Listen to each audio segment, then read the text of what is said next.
The curtains close. The show concludes. The actors and pawns back to their rooms.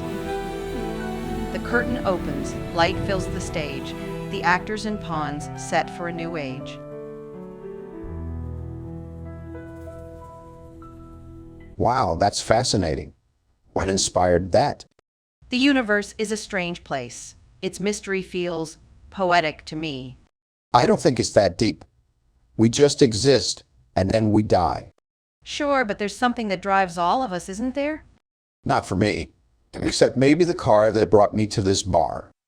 The same one you're probably going to drive home and use to massacre a playground of children? At this hour. Why would you even say something like that? Forget it. I'm going to make sure I try to forget it too. I found your poetry pretty interesting. Name's Gary. Nice to find someone here who at least appreciated it. It's my first time going to a bar and feeling like I'm in a trance without drinking. You can thank John for that. He's been spiking your waters too. That's it. You've hit your limit for the night. Dave, go home. I can't. I drove here. Then call a cab. If you don't, I'll ring up an emergency ride in 5 minutes with a 3-digit phone number. So, what makes you interested in all of this? I work for a nuclear power plant. Somehow.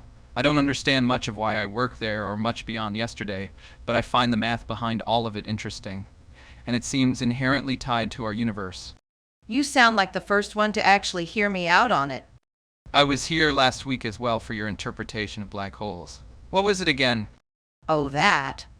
We don't know what's beyond the drains in space, but the lack of knowledge is just fuel for imagination, the greatest gift life can have. Yeah, that one.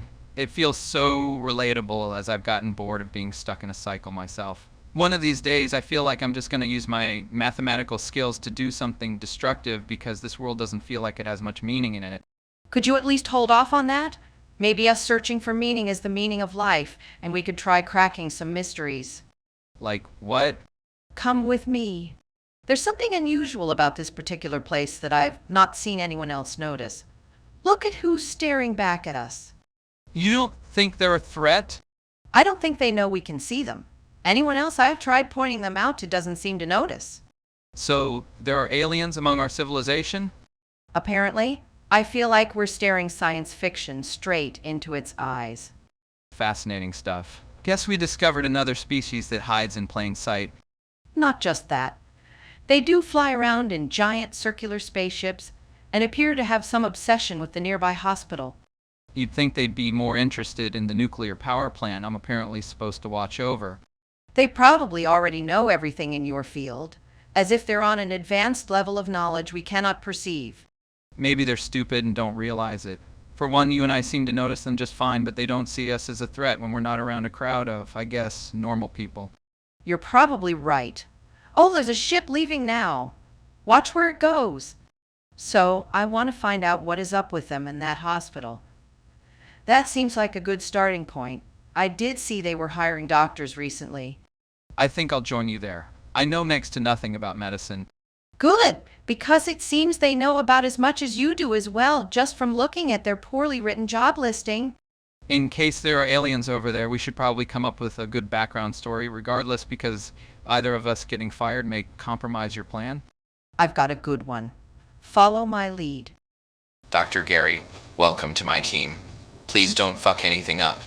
Don't need to worry about me, Mike. I've got years of medical school experience. First of all, call me Hawks. If you want to succeed in life, you have to call everybody by their last name. Speaking of which, what's yours?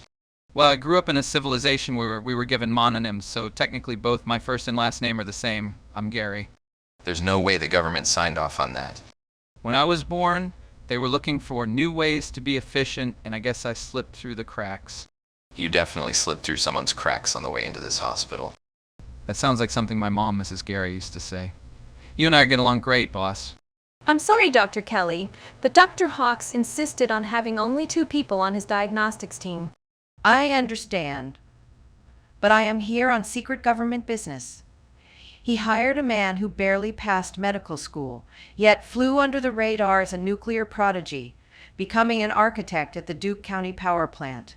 He was recently let go from that job, and based on recent activity, we believe he has a profound interest in using this hospital's radiology equipment to construct a bioweapon of mass destruction.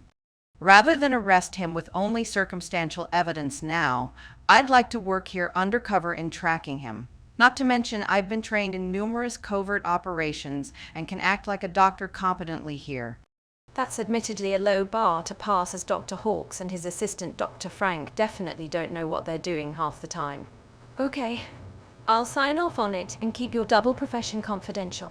I appreciate that, Dr. Tracy. When I have more information, I'll let you know when it's safe for us to arrest him. Good luck, Dr. Kelly.